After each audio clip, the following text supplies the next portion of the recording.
ಒಂದು ಬಫೂನ್ಗಳಿದ್ದಾಗೆ, ಅಶೋಕ, ಚೆಲುವಾದಿನ, ಇವರೆಲ್ಲ ಏನು ಅಂತ ಇವರಿಗೆ ತಲೆ ಬುಡ ಇಲ್ಲ. ಇವರು ಒಟ್ಟಾರೆ ಮಾತಾಡೋದು ಒಂದು ವಿರೋಧ ಪಕ್ಷದ ಸ್ಥಾನಮಾನವನ್ನೇ ಅವ್ರು ಗೌನ ಮಾಡ್ತಕ್ಕಂಥ ನಾನು ಕಾಡ್ತಾ ಇದ್ದೀನಿ. ಏನು SIR ಅಂದ್ರೆ ಈಗ ನಾವು ಎನಿಮರೇಷನ್ ಫಾರ್ಮ್ಗೆ ದಸ್ಕತ್ ಆಗ್ತಕ್ಕಂಥ ಇತ್ತ, ಏನು ಪರದೇಶ ಬರ್ಬೇಕು, ಇವರು ಸತ್ತಿದ್ದಾರೆ, ಇವರು ಮಲಗಿದಾರ, ಈ ದೇಶ ಅಧಿಕಾರ ಮಾಡ್ತಕ್ಕ ಮಲಗಿದಾರ.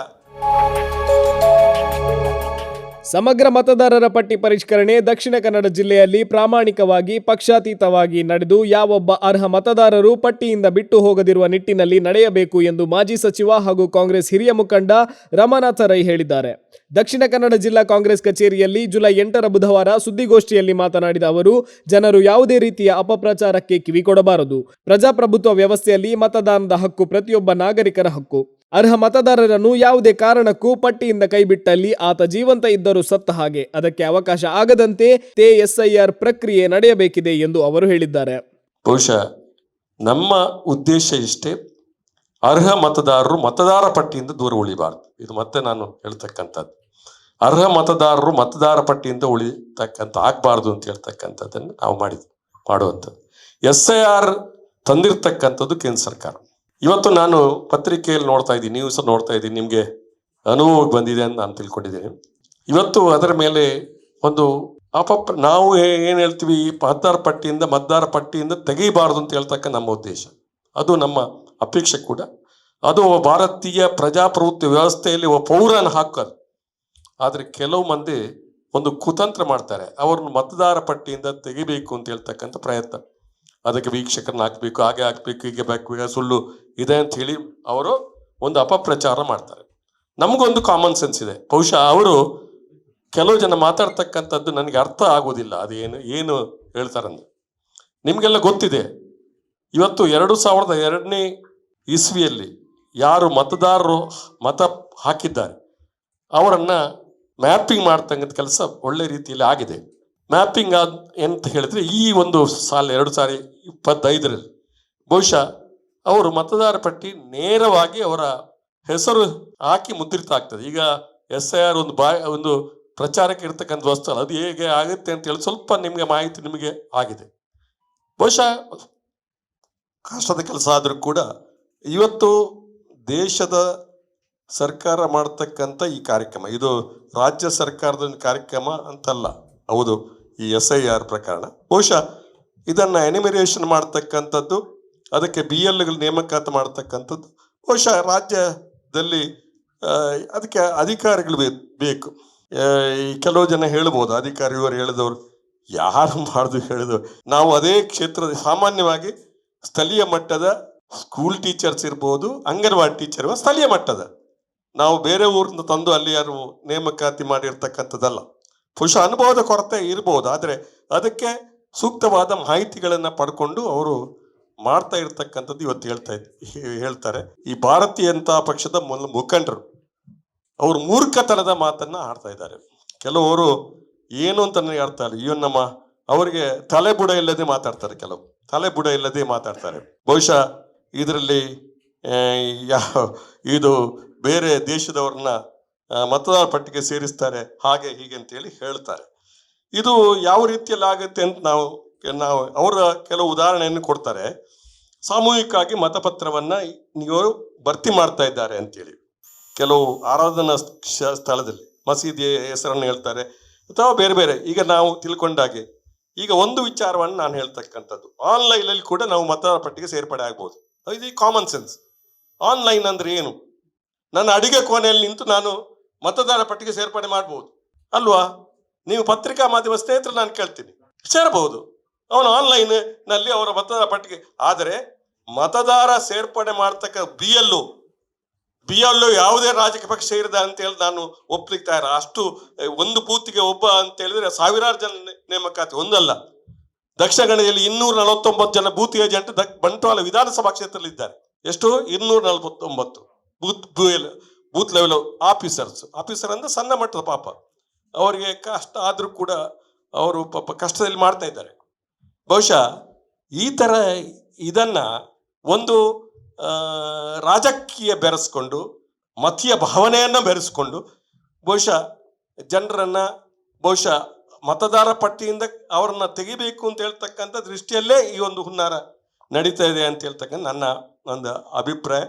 ಆದ್ದರಿಂದಾಗಿ ಇವತ್ತು ವಿರೋಧ ಪಕ್ಷದ ಅವರೆಲ್ಲ ವಿರೋಧ ಪಕ್ಷದ ನಾಯಕರು ಒಂದು ಬಫೂನ್ಗಳಿದ್ದಾಗೆ, ಅಶೋಕ, ಚೆಲುವಾದಿನಾರಾಯಣ, ಇವರೆಲ್ಲ ಏನು ಅಂತ ಇವರಿಗೆ ತಲೆ ಬುಡ ಇಲ್ಲ. ಇವರು ಒಟ್ಟಾರೆ ಮಾತಾಡೋದು ಒಂದು ವಿರೋಧ ಪಕ್ಷದ ಸ್ಥಾನಮಾನವನ್ನೇ ಅವ್ರು ಗೌಣ ಮಾಡ್ತಕ್ಕಂಥ ನಾನು ಕಾಡ್ತಾ ಇದ್ದೇನೆ. ಬಹುಶಃ ಇದನ್ನು ನಾನು ಗಮನಿಸಿಕೊಂಡು ಬಹುಶಃ ಯಾರು ಕೂಡ ನನ್ನ ಜಿಲ್ಲೆಯ ಮಟ್ಟಿಗೆ ನಾವು ಹೇಳ್ತಕ್ಕಂಥ, ನಾನು ಹಿರಿಯ ಕಾಂಗ್ರೆಸ್ನ ಒಬ್ಬ ಮುಖಂಡನಾಗಿ SIR ಪ್ರಕರಣ ಇದನ್ನ ಪ್ರಕ್ರಿಯೆಯಲ್ಲಿ ಇಲ್ಲಿ ನಮ್ಮನ್ನು ಒಂದು ಮಾನಿಟರ್ ಮಾಡ್ತಕ್ಕಂಥದ್ದು ಹೇಳಿದ್ದಾರೆ.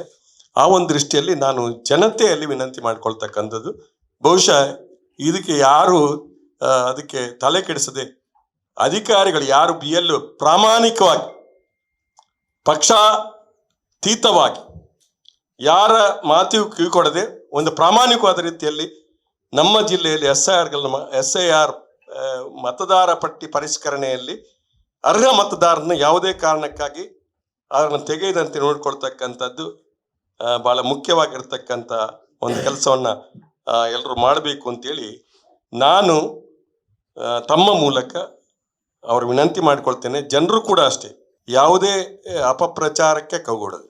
ಬಹುಶಃ ಇದೆಲ್ಲ ಯಾಕೆ ಅಂತ ಹೇಳಿದ್ರೆ ಈ ಗುಸುಬೈಟ್ಯ ಅಂತ ಒಂದು ಬರ್ತದೆ, ನಾನು ನುಸುಳುಕೋರರು ಅಂತ. ನುಸುಳುಕೋರರು ಗಡಿಯಿಂದ ಬರುವಂಥದ್ದು, ನುಸುಳುಕೋರರು ಬರುವುದಾದ್ರೆ 2002 ಇಸ್ವಿಯಲ್ಲಿ 24 ವರ್ಷದ ಅವರ ಮತ ಹಾಕಿರ್ತಕ್ಕಂಥದ್ದು ಅರ್ಹತೆಯನ್ನು ಆಧಾರವಾಗಿ ಇಟ್ಕೊಂಡು ಇವತ್ತು ಮಾಡ್ತಕ್ಕಂಥದ್ದು. ನಮಗೆ ಹೇಳ್ತಾರೆ ಕೆಲವು ಜನ BJP ಅವರು SIR ತಂದಾಗ ಕಾಂಗ್ರೆಸ್ನವ್ರು ತಂದಿದ್ದಾರೆ ಹಿಂದೆ ಅಂತೇಳಿ. ನೀವೆಲ್ಲ ಪತ್ರಿಕಾ ಸ್ನೇಹಿತರು ಸ್ವಲ್ಪ ವಯಸ್ಸಾದವರು ಇರ್ಬೋದು, ನನಗೂ 70 ವರ್ಷ ಹತ್ರ ಬಂತು.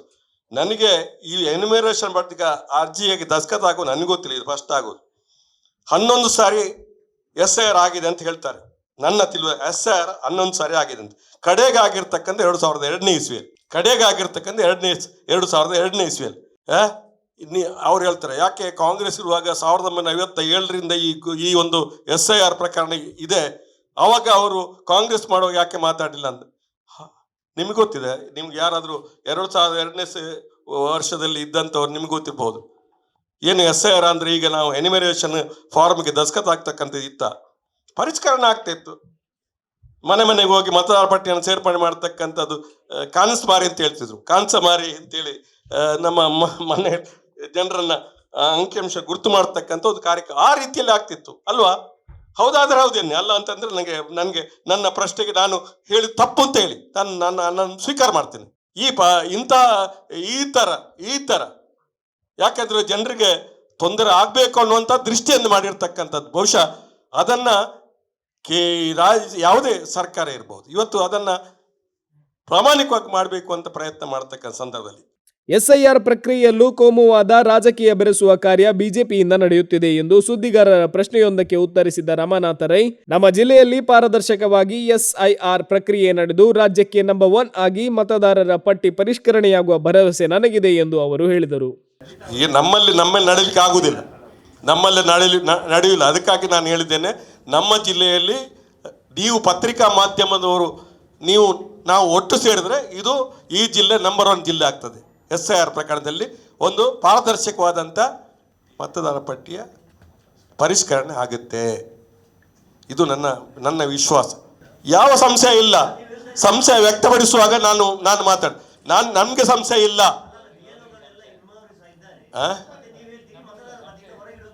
ಪ್ರಯತ್ನ ಈಗ ಸ್ಟೇಟ್ಮೆಂಟ್ ಅನ್ನು ನೋಡುವಾಗ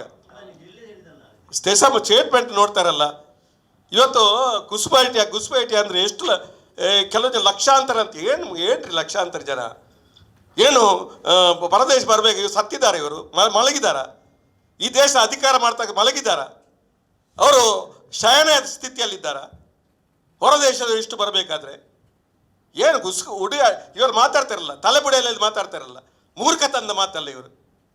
ಅಶೋಕ ಒಬ್ಬ ಇದ್ದಾನೆ, ಅವನ ಬೆಳಿಗ್ಗೆ ಮುಖ ನೋಡಿದ್ರೆ ಯಾರು ಇದು ಸಿಗ್ಲಿಕ್ಕಿಲ್ಲ, ಸುಮ್ಮನೆ ಏನೇನು ಮಾತಾಡ್ತಾರೆ ಆಧಾರದ ಕೆಲವು ಈಗ ಈ ನುಸುಳುಕೋರರು ಅಂತ ಹೇಳಿದಾಗ ನನಗೆ ನೆನಪಾಗ್ತದೆ. ಬಹುಶಃ ಅದನ್ನು ನಾನು ಮಾತಾಡ್ತಕ್ಕಂಥಲ್ಲ.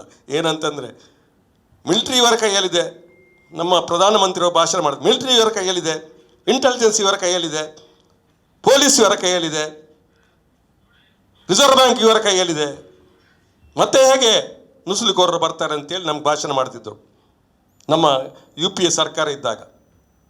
ಈಗ ಅದೇ ಪ್ರಶ್ನೆಯನ್ನು ಅವ್ರಿಗೆ ಕೇಳಬೇಕು, ನುಸುಳುಕೋರರು ಹೇಗೆ ಬಂದರು, RDX ಹೇಗೆ ಬಂತು, ಇದನ್ನೆಲ್ಲ ಪ್ರಶ್ನೆ ಮಾಡಬೇಕು. ಅದು ನಾನು ಉದಾಹರಣೆಗೆ ಹೇಳ್ತಕ್ಕಂಥದ್ದು. ಈಗ ಇದು ಎಲ್ಲ ಬಹುಶಃ ಇದರ ಬಗ್ಗೆ ಜನತೆಗೆ ನಾನು ಹೇಳ್ತಕ್ಕಂಥದ್ದು, ನಮ್ಮ ಜಿಲ್ಲೆ SIRನಲ್ಲಿ ಮೊದಲ ಸ್ಥಾನದಲ್ಲಿ ಇರಬೇಕು ಅಂತ ಸರ್ಕಾರ ಕೂಡ ಅದಕ್ಕೆ ಪೂರಕವಾಗಿ ಇದೆ. ಯಾರಿಗೂ ಕೂಡ ತೊಂದರೆ ಆಗದಂತೆ ಎಲ್ಲರೂ ಕೂಡ ನಿಷ್ಪಕ್ಷಪಾತವಾಗಿ ಈ ಒಂದು SIR ಪರೀಕ್ಷೆ ಆಗಲಿ ಅನ್ನೋ ನನ್ನ ಅಪೇಕ್ಷೆ. ಇದು ಪ್ರಥಮ.